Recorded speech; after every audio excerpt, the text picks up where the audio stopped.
friends, how are you? Happy December. Let's see, today is December 3rd. Christmas is coming. For those of you who are new here, my name is Melanie, and this is my Crafty Cross Stitch channel where I share all of my projects and my love of cross stitch and the things I want to do and the plans and yeah, all of it. So welcome if you're new. My last update, I think, was about a month ago. It was before I went on my European vacation. So I'm going to spend probably the first 10 minutes talking about my vacation. I know a lot of you have asked questions. I want to share some amazing pictures. Not too much. I don't want to overwhelm you guys, but I just want you to be able to see some of the things that I saw. Wow, it was wonderful. So, the vacation.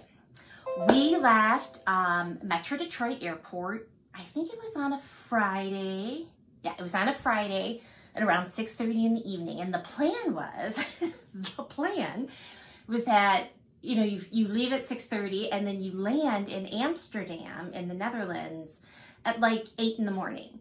So the plan was they gave us a little dinner. Oh, sorry, I shook you guys there. They gave us a little dinner on the plane and the plan was to sleep. So we flew to Amsterdam. From Amsterdam, we flew to Oslo, Norway. And then from Oslo, Norway, we made it up to the Arctic Circle in Tromsø, Norway. So it was a 3-flight, you know, one after another. I couldn't sleep. I don't know what my problem was. I had the big poofy neck pillow. I had the blankie. Couldn't sleep. So I ended up in that trek, staying up. I think it was like 36 hours straight. I had stayed up by the time we reached our cabin. So I don't know, I must have been going on like pure adrenaline, I think, because I am a bit of a sleeper. I always have been. So I'm guessing it was adrenaline. But the flights were great. There were no problems with the flights other than I couldn't sleep. We made it to Tromsø, Norway, and it was dark. It was like 7 o'clock in the evening. And like we were exhausted, right? It was 3 flights in a row. I hadn't slept. Matt got a little bit of sleep. But then we had a 45-minute drive because this cabin that we rented, this cabin on the sea, was, you know, away from the main Tromsø area. So it was like 45 minutes away. So we got all our luggage and we packed into the car, and then we had to stop and get groceries because our plan was, like, at least for the next 2 days to just decompress and chill at the cabin and see the Northern Lights. That's the reason we went. So we stopped at the local grocery store. We got to the cabin, and the funny story is we arrive and it's, you know, it's pitch dark. They said on the description there was a little bit of a walk from the place where you park your car to the cabin. And it was a very short walk, but the walk was like this.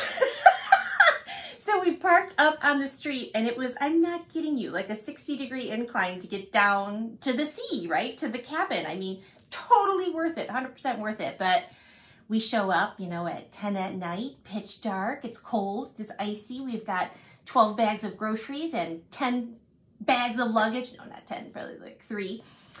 So after we got that whole situation taken care of and had done all of this, you know, travel, international travel. This was my first time traveling internationally, and it is physically demanding. I mean, especially when you're doing like 3 airports, you're like, you know, luggage and back and forth and you know, all of that. But it was wonderful. It was wonderful. This cabin by the sea, literally when you stepped out on, they had this huge deck.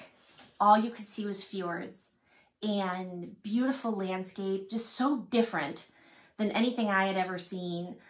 This cabin was so cozy. It was like a wooden cabin on the inside, and they had this like not very big wood burning stove with all of this wood stacked up for us, and that little wood burning stove heated up this place like you can't believe. So let me insert some pictures here first off of the view from the deck and the little wood burning stove that I'm talking about so you can see.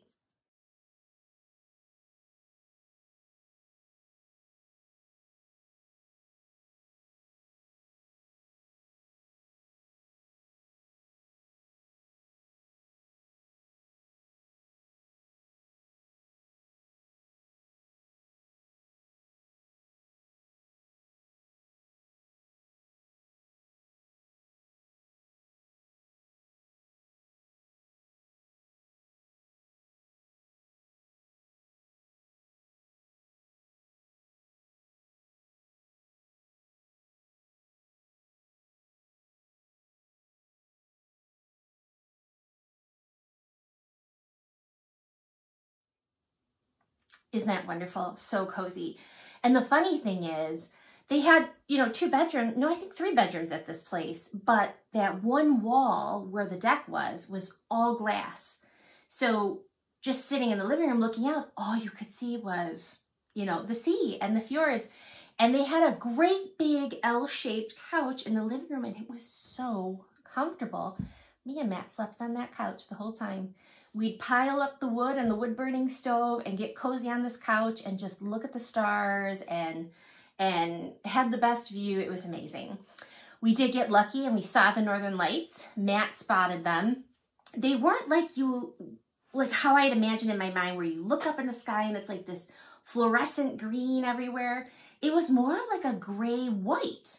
And then when you held your camera up and the exposure, you could see all of the green. So I think maybe they weren't as strong as when sometimes people can just look up and see the green, but oh my gosh, they were incredible. I will insert some pictures here of the northern lights.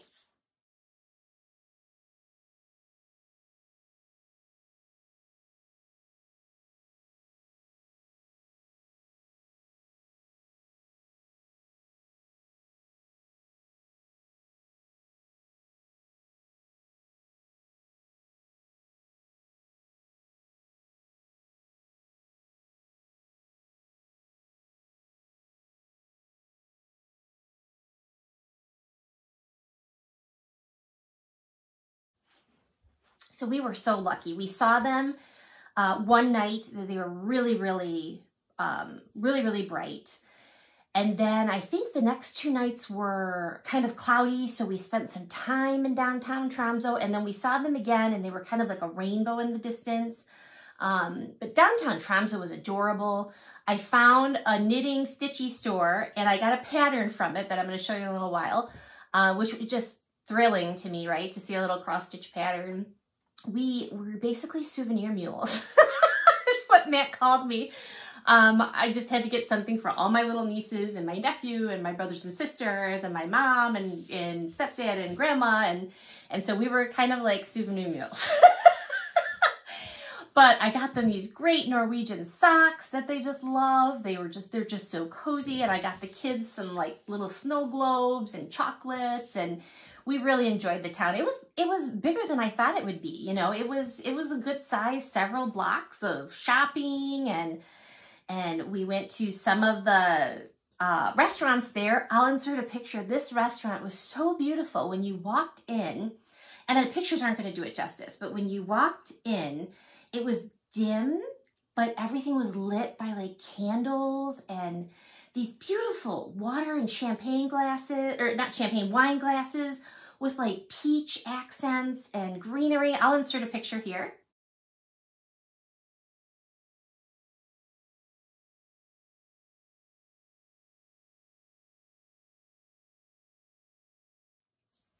It just took my breath away. And we had the most amazing meal. It was wonderful. I had it was like a beef, like a piece of pot roast, but like just wonderfully done. Like I'll insert some pictures here of the food.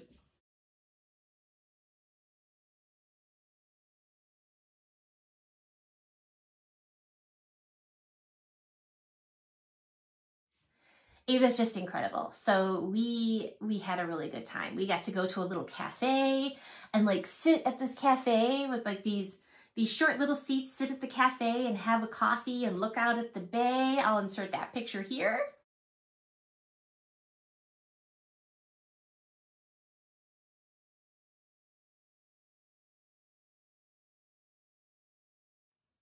Just so many pictures I want to share with you. I'll calm it down here, but it was wonderful. We had a wonderful time. It was very, very relaxing. One night it was pretty funny. I brought a puzzle. Me and Matt like to do puzzles. And I brought this puzzle of Paris.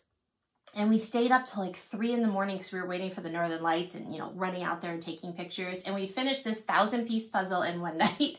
So that was pretty fun. And then it was off to Paris. And wow, Paris is quite the city. It is probably everything you've heard and imagined. I found the French people extremely kind, extremely nice. You know, excited that we were there as Americans, excited to talk to us and ask us where we were from. We got you know, baguettes and crepes. They have these little, not like a cart, but like, you know, you go to a fair or something, there's like a little hut set up and then they sell stuff out of it, like elephant ears and stuff. It was kind of like that, but they had them all over and they were selling hot wine and crepes. You could pick, you know, what kind of filling you want. My preference was Nutella. And we walked around the city. The thing that took my breath away was two things actually. The Arc de Triomphe, which I'll insert some pictures of here.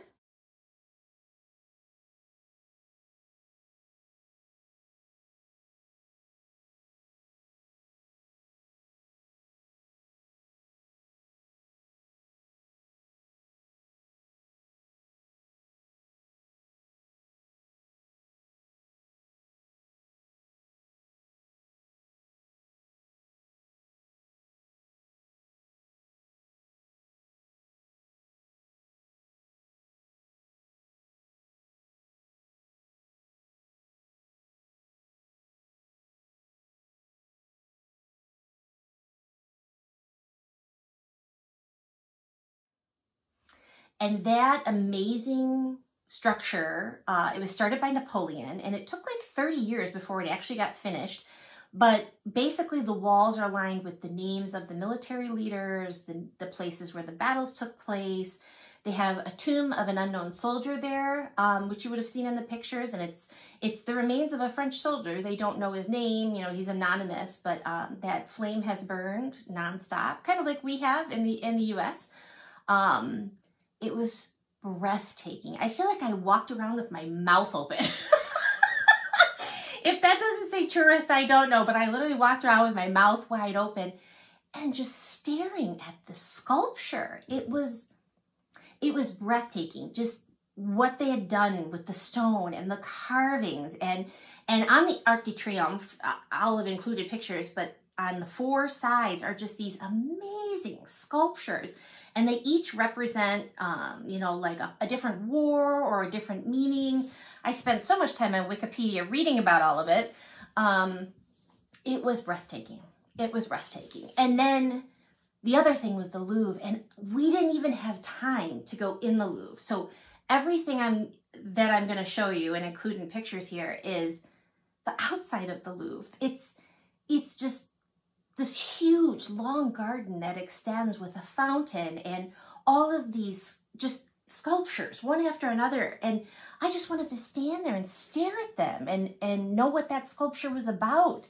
And that was just in the gardens. Then you go by the main part of the Louvre, and literally the entire walls of the Louvre are just this incredible stonework and columns and sculptures of famous French people in history. And oh my gosh, we spent hours there, and I'm not kidding. Everyone knew I was a tourist because I just stood there with my mouth open. I was taking a million pictures. It was incredible, and we didn't even have time during this trip to go into the Louvre. Between the Arc de Triomphe and being on the outside of the Louvre, and then getting to see some of the city, just the bridges. Like, I'll include some pictures here just of the sculptures, just like as you're walking around.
Those were on the street. There's just so much to see. It's breathtaking. it's breathtaking. And that doesn't include the little shops and the little cafes and being surrounded by everyone speaking French. It was a wonderful experience. It was a wonderful experience. It was exhausting. I will say that like the third day in Paris, I was not feeling so hot. I got the chills, and me and Matt stayed in one day and just watched movies because I was like, you know, I'm not feeling so good. But I toughed it out the last couple days because I just wanted to see everything while we were there. Got home and tested, and I had COVID. So yeah, no wonder I was feeling a little bit down down under the weather, because I tell you, boy, I was like, man, I'm really winded and I'm not feeling so good, but all the same, I toughed it out, and it was gorgeous. It was an amazing trip. I feel very, very thankful that we got to do it. You could spend a month in Paris and not see every sculpture, every nook and cranny, every coffee shop, every bakery. Like, it just, literally, you'd have to live there for a few months to see everything, I think. And it was wonderful. It was wonderful. So that's the update on my trip. Let's get to the stitching. We're like 13 minutes in. Sorry about that. Okay, so I'm going to start with some FFOs. I have FFOs. I know, it's kind of shocking. So the first one I'm going to show you was actually a start and an FFO. And this is the pattern that I found in Norway. And it says Scandinavian needlework. The floss inside is actually DMC. I don't know the count of the fabric. It just says even weave. And everything on the inside is different languages: German, Scandinavian, Norwegian, like all of the languages. But I saw this and I just fell in love with it. So I picked it up. There's a picture of me at the store. Here it is.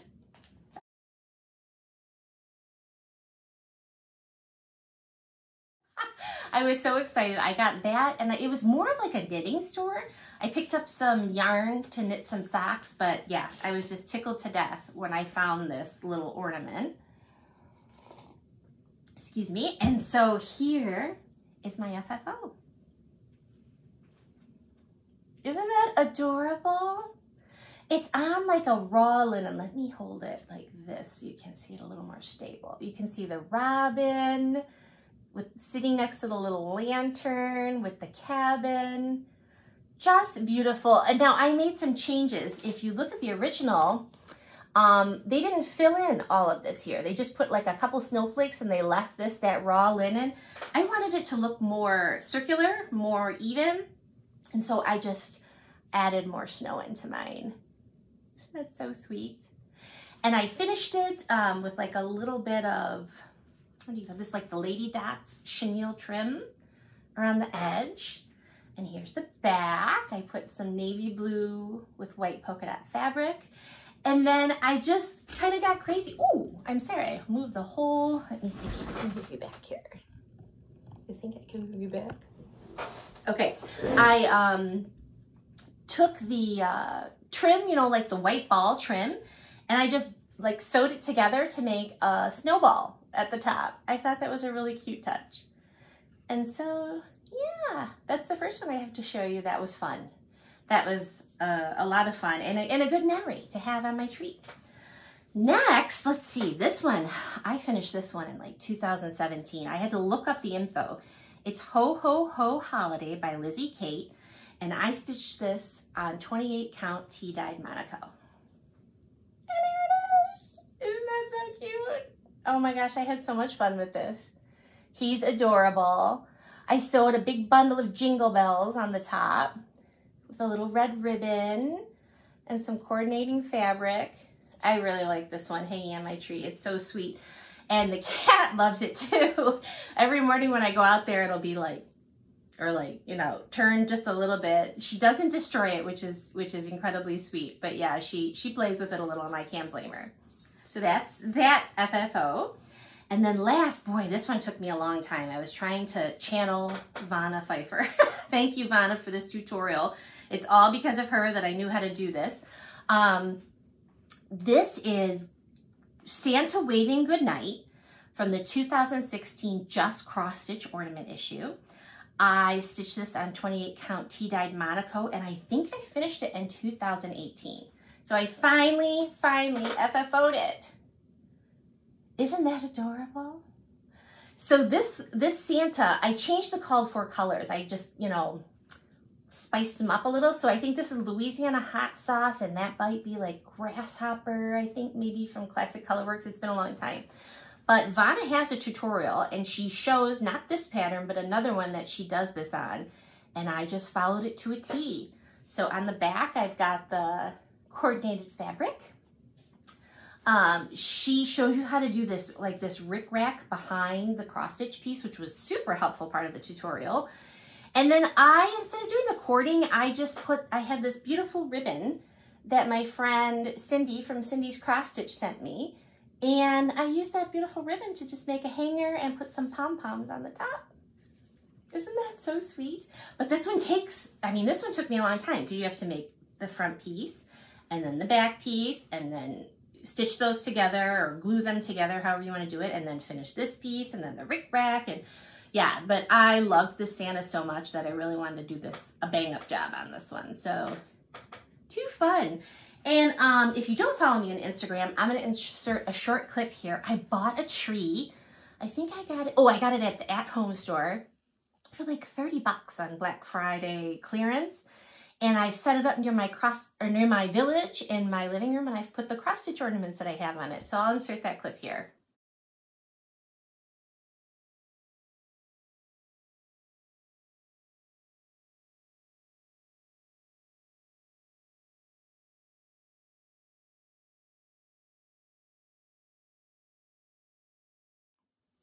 Brings me so much joy. I love it. That with, you know, my big tree, I'm just all feeling the Christmas spirit. So those are my FFOs. Let's talk about whips. So I did get some stitching done here. I'm so close on this one. This is Midnight Watch by Blackbird Designs. I love this one. I committed on this one. I think I started this one in like maybe 2019. I started this one. I had to have it. I was so excited to start it. I started it on some different fabric, didn't like the way it looked, restarted it, and I had a big chunk of it done. So this was the second start of it. And I've been committed, and I'll show you why. I put the date on it, right? So you know once the date goes on it, you are committed. Let me show you where I'm at. So this is on 28 count, 18th century brown. And here's where I am. I'm so close. So I committed, right? Like I put 2023 down here to make myself finish this one. So I've been stitching away. Since the last time you saw it, I haven't done any more here. It's all been this moon. So there was this additional little bat here, and I just outlined that moon and filled and filled and filled all those bazillion moon stitches. Worth it, worth it. The effect is definitely worth it, but yeah, tons and tons. And I changed, you know, if you're gonna stitch this, I did change a lot of the colors. I changed the house to aged pewter. I changed the moon to eggshell. What else did I change? I think those might have been the only two that I changed. I just wanted, you know, like more of the gray, and then I wanted the moon to be a little brighter than the yellow color. So all I have left, you guys, I have to come over here, connect this border, and then I think I have, let's see, a couple stars on that side of the house, and then it's done. It's done. So I'm super excited. I've been stitching away on this. I'm hoping the next time, well, I have to have it. The next time I come back will probably be like the end of December. I'm on vacation the end of December, so I'll make a video then. Before the clock strikes midnight on New Year's Eve. So I am highly motivated on this one, but isn't that just fantastic? It's definitely the biggest piece I've ever stitched. I absolutely love it. I do want to finish it exactly like they did such a good job here with the frame, with like the copper or the brass looking border and the black frame. So I think I'm going to try out. You know, I've heard so many good recommendations of where to buy frames, you know, custom size frames. I think I'm going to try and frame it myself. Because, you know, the lacing thing, and it's really not that difficult once you get into it. All of these ornaments, you know, they're all laced on the back. Once you get a rhythm and a system, and like watch Vanna's tutorial because she shows you how she pins it and laces it. So I think I'm going to try and finish it myself into a frame. And I love it so much. I had a black cat named Trax, and this just reminds me of him so much. Such a fun stitch, such a fun stitch. Okay, next, let me set this one off to the side. Next, I worked on, oh, this is so sweet, Ellen Barber, 1895. I was enabled by my friend Amanda Alba Stitcher. If you haven't watched her channel, you are missing out huge, so go check her out. I saw her stitch this and I fell in love with those colors. What a fun little child that she was like, okay, I'm going to do the sampler and I am just going to use a different color for every single letter. I love it. It just shows her innocence and her spirit. And you know how gung-ho, these always fascinate me, that these girls and boys at the time, I'm sure, made these samplers and just out of nothing, you know, it's incredible. So I'll read you a little bit about her. I am a history buff. I love reading about, I spend a lot of time at Wikipedia. I was just telling my grandma that. I love reading, you know, snippets about people's lives. I think it's so interesting. So I'll just give you the Cliff Notes version. So Ellen Barber, she was baptized on April 19th, 1885 at Burr Castle, Norfolk. Her parents were James, a seaman, and his wife, Claire. Ellen recorded on her sampler that she finished it in 1895 in Belton. And then it goes on to talk about kind of the things that were going on at that time in the school. And then it finishes by saying, Ellen married Alfred George Edwards, an engine cleaner, on December 19th, 1902. So she had a little Christmas wedding. Oh, so sweet. At the age of 18. In the 1911 census, Alfred was working as a railway goods porter. Ellen and Alfred had 4 children with 3 boys living. A 5th son was born after the census. The family relocated to Yorkshire and were living at 72 Mount Street, Henley Grove, Rotherham. They remained in Rotherham, where Ellen and Alfred both died in 1958. Ellen was 72 years of age. We very much hope that the home Ellen made for herself and her family was indeed home sweet home. Isn't that so sweet?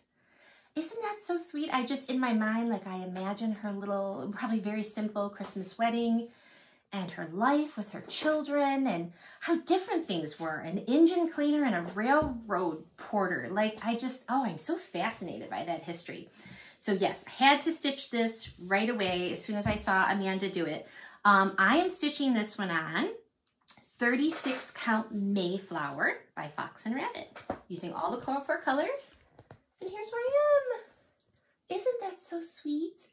I wanted to use a little bit lighter fabric than they showed in the sampler because I just wanted all of those individual letters with all of those individual colors to just pop. And I'm really liking the effect. I just think it's so sweet. So beautiful. So I definitely want to continue to keep working on this one. I just think it's the sweetest little sampler. I'd love to get it framed and hung up behind me. That would be wonderful. Okay, and then one more whip to show you. This was a new start. And this, I downloaded the PDF from their website. So I'm going to insert a picture for you here. This is Hello Pumpkin by Caterpillar Cross Stitch.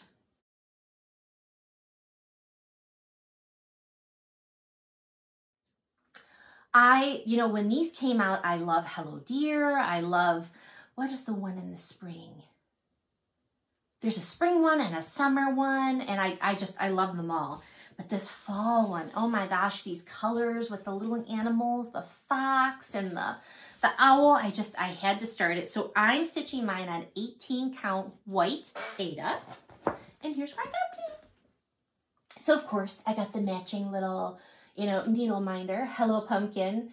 And I started with the big eyes of that owl. I just love him so much. And this, I got to tell you guys, this is such a fun stitch. The colors are so brilliant. They're all DMC. The colors are so brilliant. And I love how they just are outside of the box with like, this is a leaf, but we're pink and we're purple and we're kind of a yellow, and just, you know, unconventional coloring that just brings it all to that beautiful, beautiful collage of little animals and the tree. So I love stitching on this one, and it's an easy one, you know, to stitch on. It's a lot of stitching, right, to do the tree, but it's blocks of color. It's not like half stitches or blends or anything like that. It's just like big blocks of color, and it's so much fun. So I'm really enjoying that. I'm really enjoying that. I haven't decided yet if I'm gonna do the others. I probably will, because they're so addicting. But okay, so those are my whips. Purchases. I have made some purchases. First, let me show you. This is just my little sewing box, but I thought it was so cute. Oh, so sweet, with the little sewing machine and stuff on it, and it's like just the right size. I was using a little caboodle before, which was great, but I like this one because it holds a little more and it doesn't tip over. And I've got my little guy highlighters and all the little stuff in there. It's so sweet. So I just set that next to me when I'm stitching. It's just a very tiny size. It's like the perfect size. And then I bought some patterns. I am on a kick. I saw Amanda Lucky Chance Stitcher. These are all your fault. I claim no responsibility. Amanda, if you haven't visited her channel, I have so many friends named Amanda. That's so funny.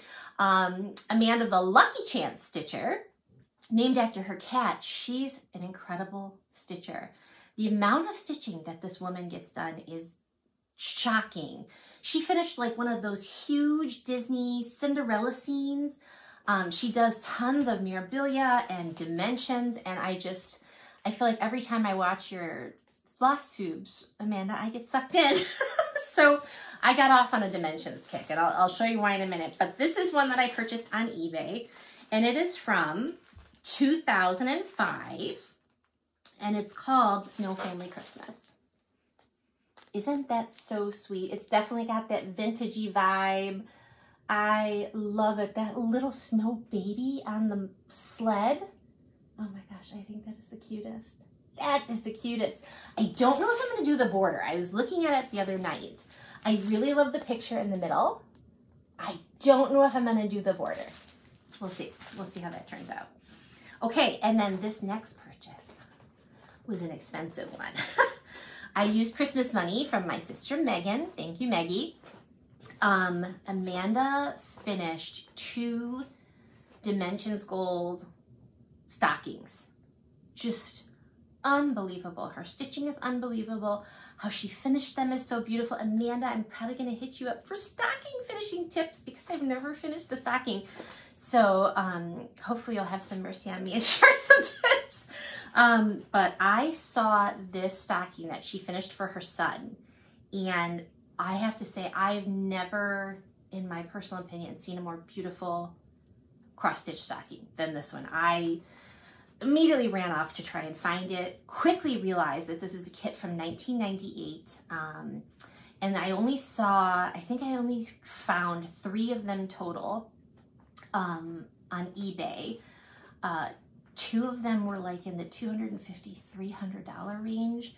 I was lucky enough to find one in the $100 range, and I jumped on it, and I regret nothing. I'm so excited to stitch it. This is called, it is by Marjorie Sarnat, I think is how you say her name. Must Be Saint Nick. And this is, Amanda, this is all your fault. Look what you made me do. Like Taylor Swift says. And here it is. I am obsessed.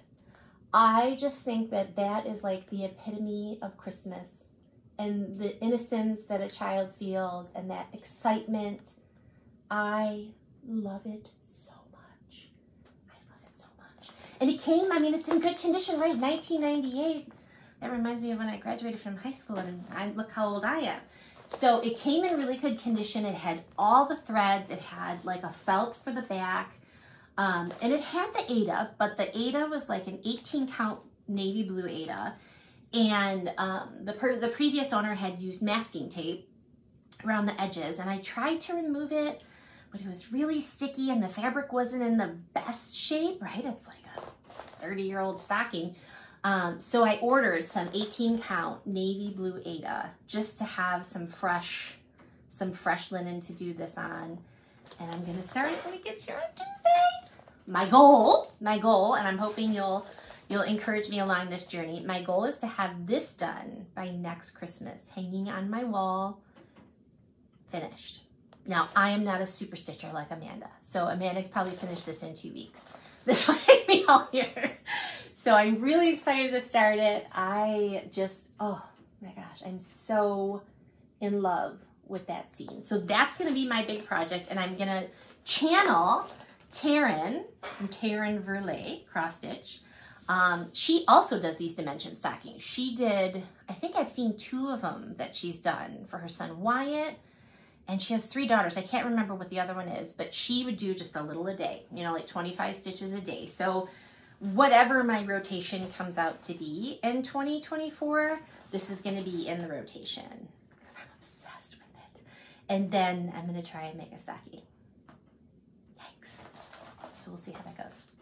Okay, giveaway. All right, I finished this pattern.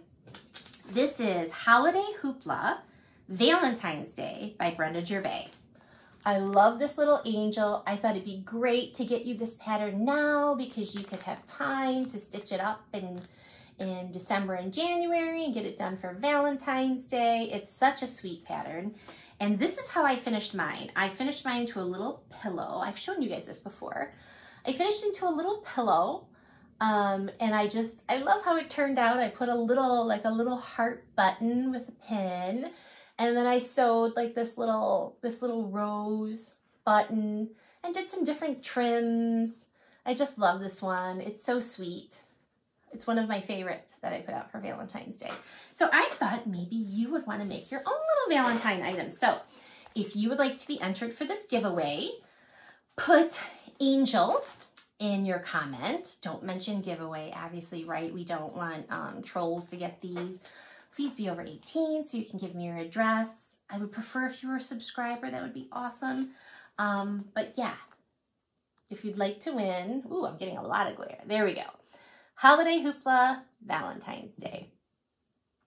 Okay, I think that's everything, guys. Let's do the happy card. I think that was everything I had on my list for today. I didn't want to inundate you too much with all of the photos from my vacation, but a lot of you were asking, so I really hope you enjoyed those. Okay, card number 19. I am strong. I am stronger than I think I am. I reject victimhood. My strength is in knowing that all circumstances are temporary. I focus my attention on what's in front of me. I naturally move forward into new phases of life. I am strong. That's a great card. That is a great card, and it's so true. I feel like you can doubt yourself, and you never know how strong you are until you're forced to find out. And sometimes we don't like that push. Sometimes it's an easier push, like a couple years ago in 2018, I think, I decided to go on a hike, a 55-mile hike from Grand Marais, Michigan, all the way down to Munising. So basically, you know, snake down the Pictured Rocks Lakeshore, which is, you know, if you're familiar with Michigan at all, just beautiful. If you look up Pictured Rocks, they're just unbelievable. And I just decided to do this 55-mile hike, having not been a hiker. So I went with a friend, and the backpack I was wearing was like 55 pounds. You had to carry all your food, right? The little stove thing, the little, you know, canteens, and we had some canned food and some bagged food, and you had to carry your tent and your sleeping bag and all the stuff you need, you know, to like brush your teeth. Everything you need had to be in this backpack that fit on your back. So my backpack was like 55 pounds. And here we go. This van brings us up to the top near Grand Marais, drops us off and says, see you later. And we walked out into the wilderness, but it's a trail, right? You had to plan, you had to know where there was water to stop for water in between. You had to know how many miles to the next campsite. And the campsites were very rustic. The campsites we actually ended up at didn't have anybody there. It was just like us with this tent. And it was beautiful. I saw waterfalls. I saw just beautiful days in the woods, walking with the sun coming through the leaves. But it was challenging because many a time I started getting the blisters, and I started, you know, my hips were so sore from where the backpack was, and you'd wake up in the morning, you know, the night, you don't get the best sleep in a tent, and roll out of the tent and put this 55-pound backpack on. There were so many times where I just had to put one foot in front of the other. And I couldn't think about, we have 14 miles to hike today. It was just take the next step. Take the next step. Even as you're going, and then you'd look and you'd see this huge climb going upward, it was just take the next step. And whether it's a challenge like that or harder challenges we have, like losing people suddenly, losing people slowly, you know, whatever it is, you're much, much stronger than you think you are. And just put one foot in front of the other. Okay, so I love you guys. Mwah! I'll come back and see you in a couple weeks. I hope you all have a wonderful Merry Christmas. I hope you can reflect for a few minutes during your Christmas holiday on how blessed you are, regardless of your circumstances. We all can find blessings in our life. And I hope you have a wonderful holiday, and I will see you at the end of December.